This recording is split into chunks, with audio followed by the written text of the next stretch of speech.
كثير الرحمات، والصلاة والسلام على صاحب الآيات البينات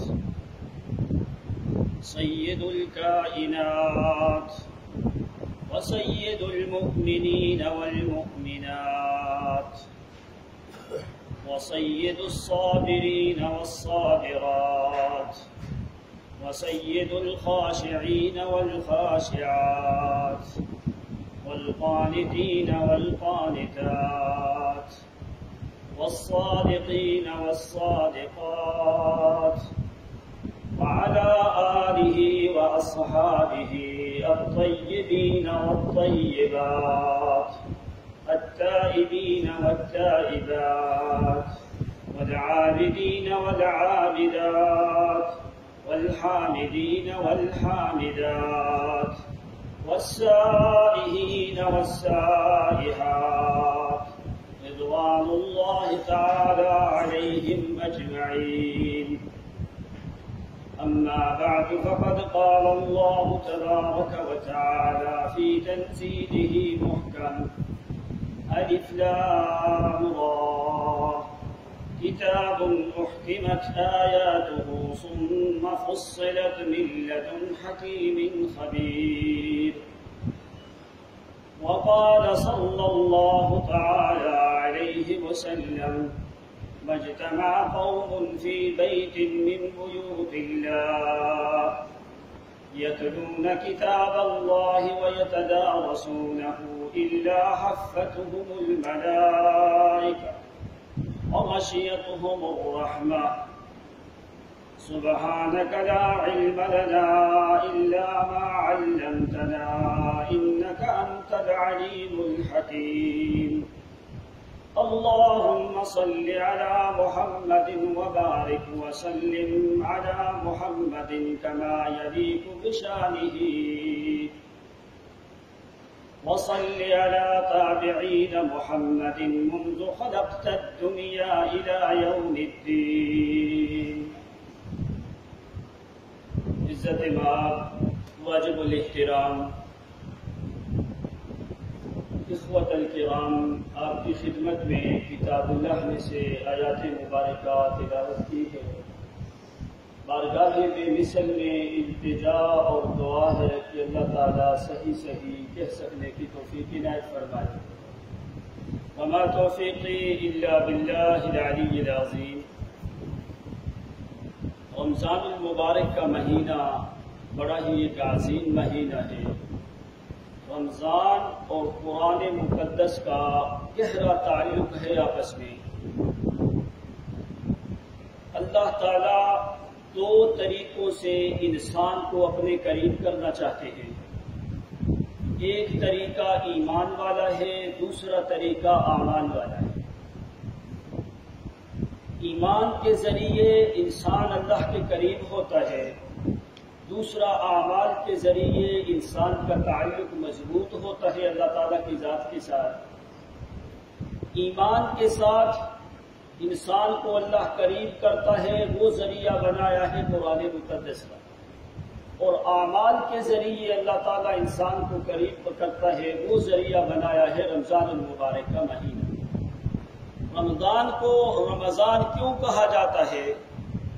رمضان ہے الرمضاء۔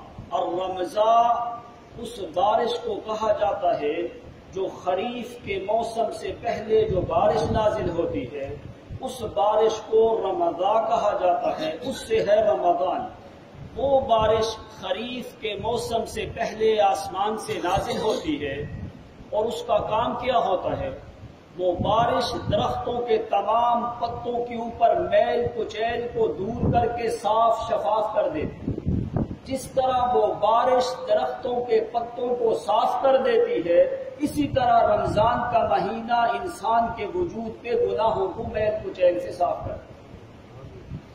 دوسرا رمضان الرمز، جس سے رمضان ہے، اس پتھر کو کہا جاتا ہے کہ جس پتھر کے اوپر انسان کا پاؤں آئے اور پاؤں انسان کا نیچے سے جل جائے۔ فرمایا جس طرح وہ پتھر انسان کے پاؤں کو جلا دیتا ہے، اسی طرح اللہ تعالیٰ نے رمضان کا مہینہ بنایا ہے جو انسانوں کے گناہوں کو جلا دیتا ہے۔ تو جی اللہ تعالیٰ نے رمضان المبارک کا مہینہ اس امت کو بخشا ہے جو بہت زیادہ عظیم مہینہ ہے۔ تو رمضان کا جو بھی عمل ہوتا ہے اللہ تعالیٰ کو سب سے زیادہ انسان جو ہے وہ اللہ کے قریب ہوتا ہے۔ تو ایمان کے ذریعے سے قربت ہوتی ہے اللہ تعالیٰ کے ساتھ، دوسرا پھر اعمال کے ذریعے سے قربت ہوتی ہے۔ ایمان جو سب سے زیادہ قرآن مقدس جس چیز کی طرف دعوت دیتا ہے وہ ایمان کی دعوت ہے۔ تو قرآن پاک میں اس لیے اللہ تعالیٰ نے فرمایا کتاب احکمت آیاتہ، اس کتاب کی جو آیات ہیں وہ احکمت ہیں، الف لام را حروف مقطعات میں سے ہے۔ قرآن پاک میں 13 صورتیں ہیں جو 3 حروف کے ساتھ شروع ہوتی ہیں، جیسے الف لام را ہے، الف لام میم ہے۔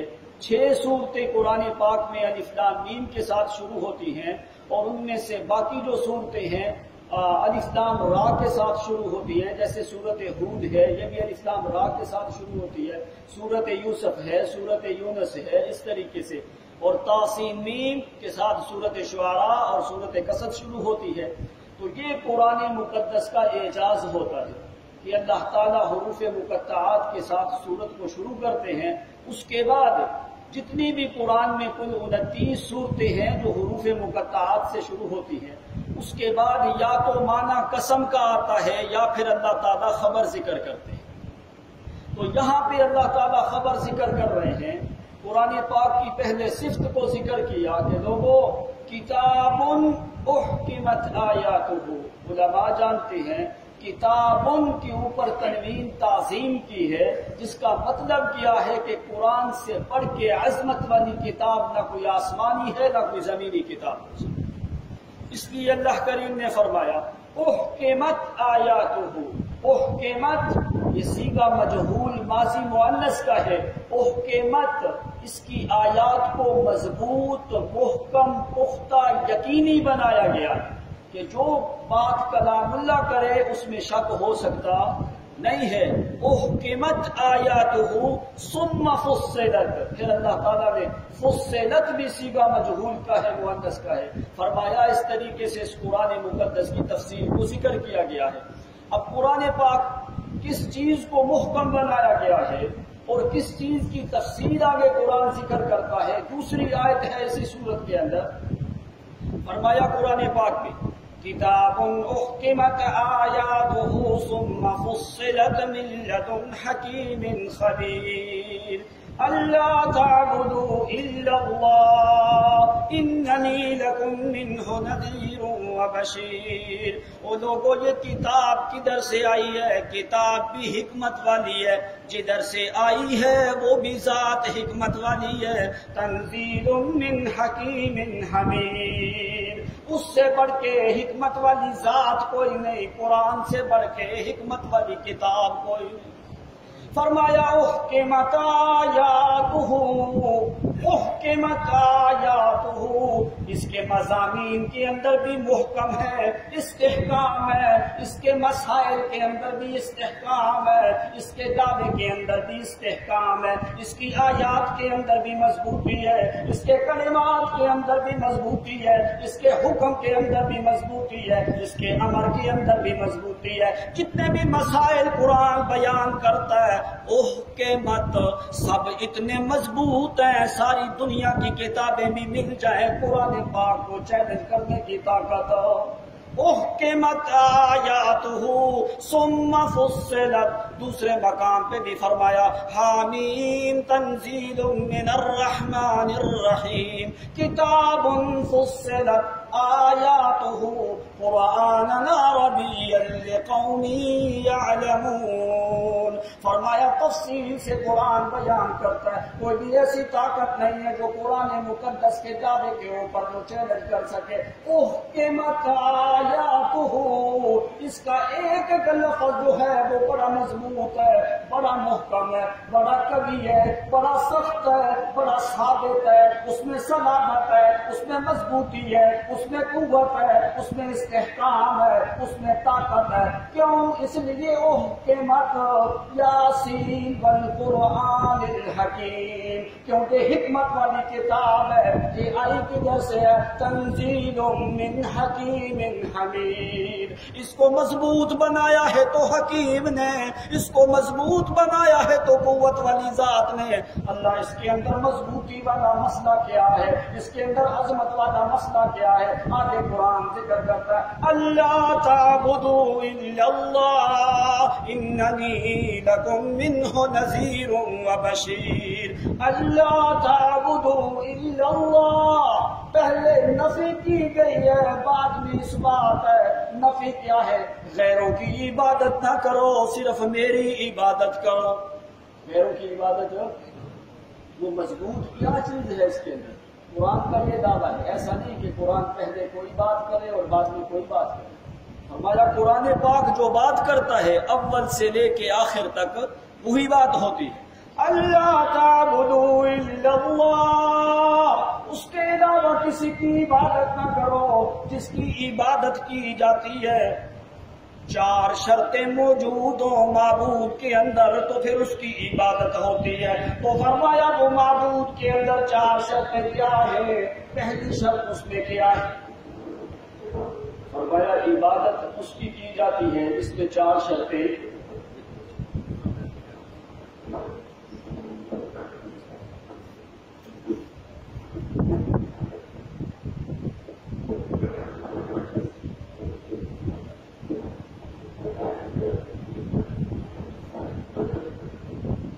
سمجھ آ رہی ہے؟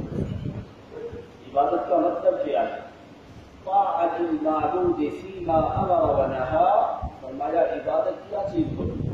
ایک ہوتی ہے عادت، ایک ہوتی ہے عبادت۔ نماز پڑھنا کچھ لوگوں کی عادت ہے، روزہ رکھنا کچھ لوگوں کی عادت ہے، لیکن تمہاری نماز اور روزہ یہ عبادت کب بنتی ہے؟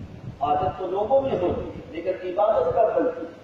عبادت اس وقت بنتی ہے جس وقت تمہارا ایمان قرآن کے مطابق ہے۔ تو پھر وہ اگر تم تھوڑی بھی کرو گے تو اللہ تعالیٰ کی ہاں عبادت ہوتی ہے۔ تو عبادت کا معنی کیا ہوتا ہے؟ طاعت المعبود فیما امر ونہا، معبود کی اطاعت کرنا، جس کام کا وہ حکم دے وہ عبادت ہے، جس کام سے وہ منع کرے اس سے رک جانا یہ عبادت ہے۔ تو عبادت کس کی جاتی ہے؟ جس میں چار شرطیں موجود ہیں۔ پہلی شرط کیا ہے؟ هو الحی، عبادت اس کی جاتی ہے جو ہمیشہ زندہ ہو۔ دوسری شرط کیا ہے؟ عبادت اس کی جاتی ہے جو ہمیشہ سننے والا ہو۔ تیسری شرط کیا ہے؟ عبادت اس کی جاتی ہے جو ہمیشہ سب سے زیادہ علم والا ہو، حیو زندہ بھی ہو، السمیع سننے والا بھی ہو، اس کی سماعت کے درمیان کوئی چیز رکاوٹ نہ ہو، اس کو آلے کی ضرورت نہ ہو، السمیع جس کی سماعت غیر محدود ہو، ساری دنیا کی سماعت محدود ہوتی ہے، السمیع اس کو کہا جاتا ہے جس کی سماعت غیر محدود ہو۔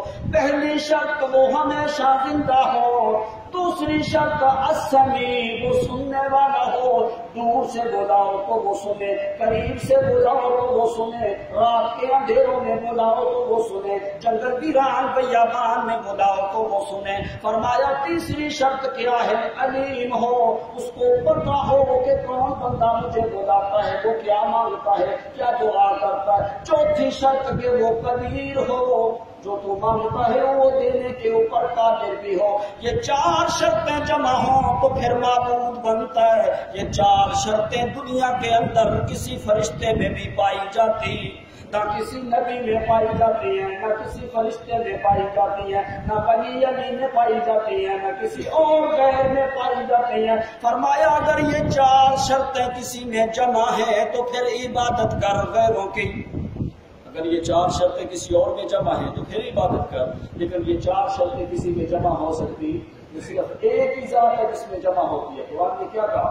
هو الحی لا الہ الا ہو فادعوہ امر کا صیغہ ہے، مخلصین لہ الدین۔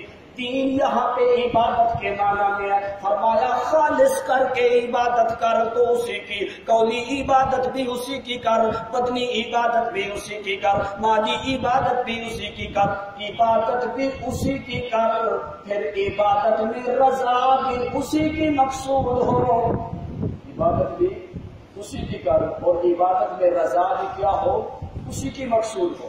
اگر غیر کی رضا کے لیے عبادت کرے گا تو وہ عبادت اللہ تعالیٰ کے ہاں قابل قبول ہوتی۔ اب درود جو ہے اللہم صلی علی، یہ درود ہے، یہ عبادت ہے کہ نہیں؟ عبادت ہے۔ اگر آدمی یہ درود پڑھے غیر اللہ کی رضا کے لیے تو پھر عبادت نہیں ہو۔ آدمی کہے میں نبی علیہ السلام کو سنا رہا ہوں یا میں کسی اور کو سنا رہا ہوں تو پھر اس میں غیر اللہ کی رضا چاہیے تو وہ عبادت ہوتی۔ تو جو دنیا سے چلا جائے وہ سننے کے قابل ہوتا تو عبادت اسی چیز کا نام ہے۔ اس کی عبادت کر جس کے اوپر موت نہیں آتی، اس کی عبادت کر جس کی سماعت میں خلل نہیں آتا، اس کی عبادت کر جس سے بڑا کوئی علیم کوئی نہیں، اس کی عبادت کر جس سے بڑا کوئی قادر کوئی نہیں۔ اسی لیے اللہ تعالیٰ نے کیا فرمایا، اعبدوا ربکم، خالص کر کے اسی کی عبادت کر، اس کے علاوہ کسی غیر کی عبادت نہ کر۔ کیوں؟ هو الحی الحی، صرف اسی کی ذات ہے، اس کے علاوہ کوئی ہمیشہ زندہ رہ سکتا، اس کے علاوہ کوئی ہمیشہ زندہ نہیں رہ سکتا۔ کل نفس ذائقۃ الموت، کل من علیہا فان، کل شیء ہالک الا وجہہ۔ فرمایا کہ لوگوں وہ ہمیشہ زندہ ہے، اس زندہ کی عبادت کر، اسی کی رضا کے لیے عبادت کر، غیر کی رضا کے لیے عبادت۔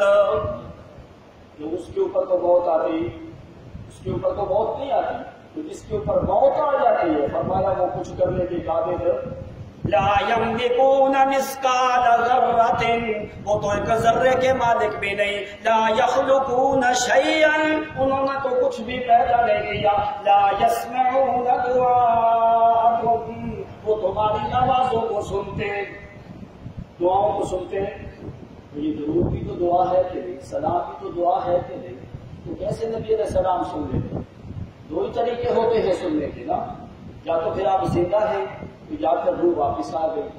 پورا قرآن دیکھو جس سے لے کے یاد تک ایک آیت قرآن مقدس میں ایسی ہو جس میں اللہ تعالیٰ نے کہا ہو کہ میرے پیغمبر پہ موت نہیں آئی، یا پھر چلو اگر موت آئی ہے تو اللہ نے روح کو واپس کر دیا۔ کوئی ایک دلیل قرآن مقدس میں ایسی ہو۔ اگر قرآن پاک میں دلیل نہیں ہے، قرآن اللہ فرماتے ہیں احکمت آیاتہ، اسی کی آیات کو میں نے مضبوط بنایا ہے۔ تو نبی علیہ السلام نے کیا فرمایا؟ آپ نے فرمایا کہ لوگوں جب تک میں محمد کے اوپر موت نہیں آئے گی اس وقت تک قیامت آ سکتی۔ بخاری شریف کی حدیث ہے، عوف ابن مالک رضی اللہ تعالیٰ عنہ، وہ فرماتے ہیں فی غزوۃ تبوک، میں تبوک کے غزوے میں تھا تو نبی علیہ السلام کہاں تھے؟ فَهُوَ فِي قُبَّةٍ مِّنْ عَدَمٍ، ایک جلد کا بنا ہوا، چمڑے کا بنا ہوا خیمہ ہے، وہاں پہ نبی علیہ السلام موجود ہیں۔ تو نبی علیہ السلام نے فرمایا اعدد ستا بین یدی الساعہ، اور میرے ساتھی عوف ابن مالک 6 چیزوں کو شمار کر، 6 چیزوں کو شمار کر، جب تک وہ 6 چیزیں نہیں ہوں گی اس وقت تک قیامت آ سکتی۔ اس میں سے پہلی چیز کیا ہے؟ آپ نے فرمایا موتی، اس میں سے پہلی چیز ہے کہ میں محمد کا دنیا سے چلے جانا، جس وقت میں دنیا سے چلا جاؤں گا اس وقت قیامت آئے گی۔ جب یہ مانا جائے کہ نبی علیہ السلام قبر میں زندہ ہے تو قیامت بھی ہے۔ اللہ تعالیٰ نے عبادت کا حکم کب تک دیا ہے انسان کو؟ اس وقت تک جس وقت تک تمہارے اوپر موت نہیں آتی۔ موت کے بعد کوئی بھی عبادات کا مکلف ہو سکتا۔ جو لوگ کہتے ہیں کہ قبر میں نبی علیہ السلام علیہ نمازیں بھی پڑھتے ہیں، عورتیں وہاں پہ پیش کی جاتی ہیں، یہ جو روایت ہے سب یہ رافضیوں کی روایت ہے۔ یہ کیوں پڑھتے ہیں؟ اس لیے کہ کتاب اللہ کے قریب نہیں آتے، اس وجہ سے آ کے جھوٹی روایات کا آسرا لیا جاتا ہے۔ حالانکہ اللہ تعالیٰ نے نبی علیہ السلام کو کیا فرمایا؟ وَاعْبُدْ رَبَّكَ حَتَّىٰ يَأْتِيَكَ الْيَقِينُ، میرے پیغمبر پیغمبر عبادت کرو اس وقت تک جس وقت تک تمہارے اوپر موت نہیں آتی. عیسیٰ علیہ السلام نے بھی فرمایا اوصانی بالصلاۃ والزکاۃ ما دمت حیا، اور مجھے اس وقت تک نماز زکوٰۃ کا حکم دیا گیا ہے ما دمت حیا، جس وقت تک میں زندہ رہوں گا. مرنے کے بعد کوئی عبادت نہیں ہے. یہ بالکل غلط بات ہے کہ مرنے کے بعد کوئی عبادت ہے. اللہ حکم دیتا ہے اس وقت تک عبادت کرو جب تک موت نہیں آتی. موت جو ہے وہ دار العمل نہیں، وہ دار الجزا ہے، اللہ تعالیٰ نے بنایا. دوسری بات جو کہا جاتا ہے کہ روح کو واپس لوٹایا جاتا ہے. اب یہ قرآن حدیث سے لے کے یاد رکھیں، اگر آیت کا ایک ٹکڑا کوئی آدمی پیش کر دے کہ روح کو لوٹایا جاتا ہے تو ہم مان جائیں. اب قرآن کیا کہتا ہے؟ اللہ تعالیٰ یہ فرماتا ہے جو پہلے سے پارے سے جو چیز چلتی ہے آخر تک قرآن کا یہ خاصہ ہے کہ قرآن اسی چیز کو بیان کرتا ہے. اللہ تعالیٰ فرماتے ہیں جو ہم ایک دفعہ روح نکال لیں دوبارہ قیامت سے پہلے ہم واپس کرتے نہیں. 24واں سے 12 سورت مومن، اس کو سورت غافر بھی کہا جاتا ہے، اس کی 67 نمبر آیت پڑھ کے دیکھو. اللہ تعالیٰ خود فرماتے ہیں اللہ یتوفی الانفس حین موتها والتي لم تمت في منامها فيمسك التي قضى عليها الموت، جس کے اوپر ہم موت کا فیصلہ کرتے ہیں اس کی روح کو روک دیتے ہیں. یمسک، اس کی روح کو کیا کرتے ہیں؟ روک دیتے ہیں. اب یمسک کا معنی قرآن سے خود پوچھتے. دوسرے مقام پہ اللہ تعالیٰ نے خود معنی ذکر کیا یمسک کا. کیا ہے؟ ان اللہ یمسک السماوات، اللہ تعالیٰ نے آسمان کو روکا ہے. جس طرح آسمان قیامت سے پہلے نیچے نہیں آ سکتا، اسی طرح نکلی ہوئی روح بھی قیامت سے پہلے واپس. ایک آیت فرمایا جب روح نکل جائے اس وقت انسان کیا ہوتا ہے؟ میت ہوتا ہے. فرمایا میت کب تک میت رہتا ہے؟ سورت مومنون اس کی 16 نمبر آیت دیکھو، 18 سے 12 پہلا رکوع. اس میں اللہ تعالیٰ فرماتے ہیں جس کے اوپر ہم موت کا فیصلہ کر دیتے ہیں وہ کب تک میت رہتا ہے؟ ثم انکم بعد ذلک لمیتون، ثم انکم، ثم تراخی کے لیے آتا ہے ثم انکم یوم القیامت تبعثون، اس وقت تک تم میت ہو جس وقت تم کو دوبارہ نہیں اٹھایا جاتا. اس وقت تک دوبارہ، اس وقت تک میت. جو آدمی فوت ہو جائے، میت ہو جائے، نہ وہ نمازیں پڑھتا ہے نہ وہ عبادات کرتا ہے. جب روح اللہ ایک دفعہ نکال لے قیامت سے پہلے وہ واپس آ سکتی. یہ تو قرآن کی آیت ہے. اب احادیث کے اندر بہت سی احادیث ہیں اس چیز کے اوپر جو اس چیز کے اوپر دعویٰ کرتی ہے. دنیا میں فقہ کے اعتبار سے 4 بڑے امام ہیں، امام احمد بن حنبل، امام مالک، امام شافعی اور امام ابو حنیفہ رحمۃ اللہ تعالی. مسند احمد کی حدیث ہے جو سارے اماموں نے روایت کی. امام احمد ابن حنبل نے وہ روایت کی. روى الامام احمد ابن حنبل عن الامام شافعی عن مالک ابن انس عن الزہری عن عبد الرحمن ابن کعب ابن مالک عن ابیہ ان رسول اللہ صلی اللہ علیہ وسلم قال انما نسمة المؤمن طائر يعلق في شجر الجنة حتى يرجعه الله الى جسده يوم يبعثه. فرمایا او لوگوں، امام احمد ابن حنبل روایت کرتے ہیں امام شافعی سے، امام شافعی روایت کرتے ہیں مالک ابن انس سے جو امام ہے موقع امام مالک والے، وہ روایت کرتے ہیں امام زہری سے، زہری روایت کرتے ہیں عبد الرحمن ابن کعب ابن مالک سے، وہ روایت کرتے ہیں اپنے باپ کعب ابن مالک جو صحابی کے رسول ہے اس سے روایت کرتے ہیں. نبی علیہ السلام نے فرمایا کہ مومن کی جو روح ہوتی ہے وہ جنت کے درختوں سے کھاتی پیتی ہے، وہ لوٹتی کوئی نہیں. واپس کب لوٹتی ہے؟ حتی یرجعہ اللہ الی جسدہ یوم یبعثہ، اس وقت لوٹے گی جس وقت اللہ تعالیٰ قیامت کو قائم کرے گا. قرآن کا بھی مصدر یہی ہوا، حدیث کا بھی مصدر یہی ہوا. اب رہا مردوں کی سماعت کا مسئلہ کہ لوگ کہتے ہیں نا مردے سنتے ہیں. اب چاروں اماموں کا مذہب ہے لنا لنا، یہ جمع کی زمین ہے، ہمارے نزدیک ان المیت لا یسمع، میت جو ہے وہ سننے کے قابل ہوتی. چلو امام تو بعد میں آتے ہیں. اب قرآن پاک کے اندر سینکڑوں دلائل ہیں. اس میں اللہ تعالیٰ فرماتے ہے کہ لا يسمعوا دعاءكم، تمہاری آوازوں کو سنتے، وما انت بمسمع من في القبور انك لا تسمع الموتى، قیامت کے دن تمہاری ان پکاروں کا وہ انکار کر دیں گے۔ فرمایا وهم عن دعائهم غافلون فكفى بالله شهيدا بيننا وبينكم ان كنا عن عبادتكم لغافلين۔ اے اللہ ہمیں تو کوئی پتہ نہیں کون آیا ہے کون گیا ہے، کون آوازیں دیتا رہا کون کرتا رہا، یہ قرآن ہے کہ نہیں؟ یہ قیامت کے دن انبیاء اللہ تعالیٰ کے سامنے قسم اٹھا کے سچ بولیں گے کہ نہیں بولیں گے؟ یہ درود، یہ سلام، یہ ساری عبادات ہیں، ہر ایک عبادت کا تعلق ہوتا ہے اللہ کی طرف۔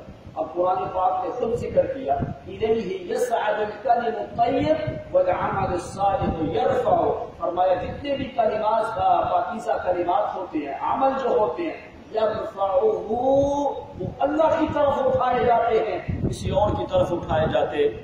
اگر نمازیں پڑھتے ہیں، نبی علیہ الصلوۃ والسلام کی وفات سوموار کے دن ہوئی، 3 دن تک نبی علیہ الصلوۃ والسلام کی میت مبارک قبر میں دفن ہوئی، تو کیا 3 دن میں نبی علیہ الصلوۃ والسلام کی 15 نمازیں آئی؟ ابو بکر صدیق یا عمر عثمان علی رضوان اللہ تعالی علیہم اجمعین، کسی ایک صحابی نے بھی یہ کہا کہ نبی علیہ السلام نے یہ 15 نمازیں پڑھی؟ وفات کے بعد آپ تو قبر میں دفن نہیں ہوئے، بدھ کی رات کو نبی علیہ السلام کو دفن کیا گیا، سوموار کے دن چاشت کے ٹائم پہ آپ کی وفات ہوئی۔ اس لیے یہ عقیدہ جو ہے یہ کتاب اللہ کے خلاف ہے۔ اس لیے اللہ تعالیٰ نے فرمایا احکمت آیاتہ، اس کی آیتیں محکم ہیں۔ پورے قرآن مقدس میں ایک آیت ایسی نہیں جس میں اللہ تعالیٰ نے کہا ہو کہ ہم انسان کو موت دینے کے بعد ان کو واپس کریں۔ دوسری بات، ایک آیت ایسی نہیں جس میں اللہ تعالیٰ نے کہا ہو کہ مرنے کے بعد کوئی عبادت کرتا ہے۔ تیسری بات، ایک آیت ایسی نہیں جس میں اللہ تعالیٰ نے کہا ہو کہ مرنے کے بعد کوئی سنتا ہے یا جانتا ہے۔ قرآن بات کو نفی کرتا ہے، تو ہم کیا قرآن کی بات کو مانیں گے یا عام لوگوں کی باتوں کو مانیں گے؟ اللہ تعبدوا الا اللہ، عبادت کا معنی یہ ہے طاعت المعبود فیما امر ونہا، جس چیز کا اللہ تعالیٰ حکم دیتا ہے اس کو مانو۔ اب قرآن نے حکم دیا جو فوت ہو جائے وہ سنتا نہیں، وہ جانتا نہیں، وہ دیکھتا نہیں، وہ پہچانتا نہیں، وہ کلام نہیں کر سکتا، اس کے لیے کوئی عبادات نہیں، اس کے لیے کوئی معاملات نہیں ہے دنیا کے۔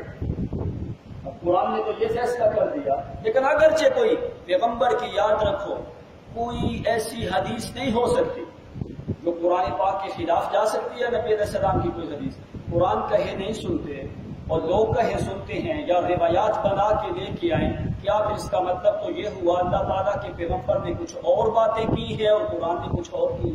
اللہ تعالیٰ فرماتے ہیں ما ینطق عن الہویٰ، میرا پیغمبر تو ایسے باتیں نہیں کرتا۔ اگر کوئی اپنی طرف سے بات کرے ثم لقطعنا منہ الوتین، میں اپنے محمد کی رگیں جان کاٹ کے رکھ۔ قرآن کہے نہیں سنتے، لوگ کہے سنتے ہیں، جھوٹی روایات جو لے کے آتے الانبیاء واحیان فی قبورہم یصلون، یہ غافیوں کی روایت ہے۔ من صلی علی عند قبری سمعتہ، اس کا مطلب یہ ہے کہ جو میری قبر پہ آ کے درود پڑھے میں خود سنتا ہوں، جو دور سے پڑھے وہ ملائکہ لے کے آتے ہیں۔ اس روایت کا وجود حدیث کی کتابوں میں نہیں ہے، یہ موضوع روایت ہے جو بنائی گئی ہے۔ یہودیوں کی یہ سازش ہوتی تھی، ایسی روایات بنا کے انبیاء کی اہانت کرتے۔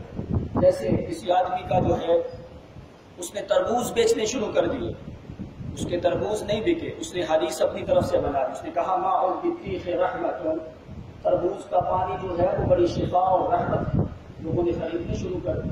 اس طریقے سے آگے کچھ باتیں ایسی ہوتی ہیں مشہور علی السنۃ الناس، جو لوگوں کی زبانوں میں مشہور ہوتی ہے، وہ حدیث نہیں ہوتی۔ حدیث وہی ہے جو قرآن کے تابع ہے، جو قرآن کے مقابل میں آئے وہ حدیث نہیں ہو سکتی۔ نبی علیہ السلام نے خود فرمایا کلامی ینسخ کلامی لا ینسخ کلام اللہ وکلام اللہ ینسخ کلامی، اور لوگوں اللہ کی کلام میں محمد کی کلام کو منسوخ کر سکتی ہے، لیکن میری کلام اللہ کی کلام کو منسوخ کر سکتی۔ قرآن نے بھی کہا یہ اٹل فیصلہ ہے، اگر اس عقیدے کے اوپر تم عبادت تھوڑی بھی کرو گے تو وہ تمہاری عبادت بنے گی، ورنہ وہ عادت رہے گی۔ تو فرمایا یہ قرآن پاک جو فیصلہ کرتا ہے وہ محکم ہوتا ہے، اسی قرآن کے ذریعے، کتاب اللہ کے ذریعے اللہ تعالیٰ قوموں کو عزت دیتا ہے۔ وہ مومن حقیر ہوتا ہے لیکن اس کا ایمان قرآن کے مطابق ہو تو اللہ تعالیٰ اس کا چرچا عرش برین کے اوپر ہوتا ہے۔ ابی بن کعب صحابی رسول ہے، سورت بینہ نازل ہوئی تو نبی علیہ السلام نے فرمایا اقرأہم لکتاب اللہ ابی بن کعب، وہ لوگوں میں محمد کی امت میں سب سے زیادہ قاری القرآن ہے تو ابی بن کعب۔ سورت نازل ہوئی تو نبی علیہ السلام نے پیغام بھیجا کہ میرے صحابی ابی بن کعب کو بلا کے حضرت ابی بن کعب آئے تو نبی علیہ السلام نے فرمایا ان اللہ تعالی امرنی ان اسمع منک القرآن، اللہ تعالیٰ نے مجھے حکم دیا ہے کہ میں تیری زبان سے قرآن سنوں۔ تو حضرت ابی بن کعب فرماتے ہیں اللہ کے پیغمبر اسمانی اللہ تعالی فوق سبع سماوات، اللہ کے پیغمبر کیا اللہ تعالیٰ نے 7 آسمانوں کے اوپر میرا نام لیا ہے؟ یہ قرآن کی برکت ہے، قرآن اٹھاتا ہے، رفعت اور عزت دیتا ہے جس کے دل میں قرآن والا ایمان ہوتا ہے۔ تو نبی علیہ السلام نے فرمایا واللہ سماک اللہ تعالی فوق سبع سماوات، اللہ کی قسم اللہ تعالیٰ نے تیرا نام 7 آسمانوں کے اوپر لیا ہے، یہ عزت ہے قرآن کی وجہ سے۔ عمر ابن خطاب رضی اللہ تعالیٰ عنہ مکہ گئے، مکہ کے ساتھ کچھ فاصلے کے اوپر اسفان کا علاقہ ہے، اسفان کے علاقے میں وہاں پہ کو غلام کو گورنر بنا دیا، اسفان کا امیر بنا دیا۔ لوگوں نے حضرت عمر سے پوچھا اے امیر المومنین کس کو تم نے گورنر بنایا ہے، امیر بنایا ہے؟ فرمایا وہ ابزہ کا جو لڑکا ہے اس کو میں نے گورنر بنا دیا۔ انہوں نے کہا، لوگوں نے کہا یا امیر المومنین کیا کوئی آدمی جو غلام ہوتے ہیں غلاموں کو بھی کوئی امیر بناتا ہے، غلاموں کو بھی کوئی گورنر بناتا ہے؟ حضرت عمر نے فرمایا ہاں۔ فرمایا میں عمر کے ہاں اس انسان کی عزت ہے جس کا ایمان قرآن مقدس کے مطابق ہے۔ فرمایا کیا صفت ہے، کیوں اس کو امیر بنایا ہے ابن ابزہ کو؟ تو حضرت عمر نے فرمایا اس میں بڑی صفت پتہ کیا ہے؟ فَإِنَّهُ قَارِئٌ لِكِتَابِ اللَّهِ، ہے تو وہ آزاد کوئی نہیں، وہ غلام ہے، لیکن اللہ نے کیوں اس کو امیر بنایا ہے، کیوں گورنر بنایا ہے؟ إِنَّهُ قَارِئٌ لِكِتَابِ اللَّهِ، وہ اللہ کریم کی کتاب کو پڑھنے والا آدمی ہے، اس وجہ سے آ کے میں نے غلام کو امیر بنا دیا۔ تو یہ عزت ہوتی ہے اللہ کے ہاں بھی، اور جو قرآن کو ماننے والے ہیں ان کے ہاں بھی اس کی عزت ہوتی ہے جس کا ایمان قرآن کے مطابق۔ تو جس آدمی کے ایسے عقائد ہوں وہ امامت کا اہل نہیں ہوتا، کہ جو قرآن پاک کی سینکڑوں آیات کا انکار ہو جاتا ہے، ایسا گندا عقیدہ رکھنے والا آدمی جو ہے ایسے لوگوں کے پیچھے نماز نہیں ہوتی۔ دلائل کی بات نہیں، ایک دلیل صرف قرآن پاک سے کوئی آدمی ہمیں نکال دے ہم اس کی بات کو مان جائیں گے، کیوں؟ کتاب اللہ سے پڑھ کے تو کوئی کتاب نہیں ہو سکتی۔ اگر قرآن پاک میں دلیل نہیں اس کا مطلب یہ ہے کہ وہ حق کے اوپر۔ اللہ تعالیٰ ہمیں قرآن مقدس پہ عمل کرنے کی توفیق عنایت فرمائے۔ الحمد لله رب العالمين والعاقبة للمتقين والصلاة والسلام على سيد الأنبياء والمرسلين، اللهم تقبل صيامنا وقيامنا، اللهم تقبل صيامنا وقيامنا وقراءتنا يا رب العالمين، اللهم فهمنا كتابك العزيز كما فهمت عبادك الصالحين، اللهم لا تحرمنا من بركات شهر رمضان، اللهم لا تحرمنا من بركات شهر رمضان، اللهم تقبل صيامنا وقيامنا، اللهم ضاعف عباداتنا يا رب العالمين، تقبل منا انك انت السميع العليم وتب علينا انك انت التواب الرحيم، صلى الله عليه وسلم.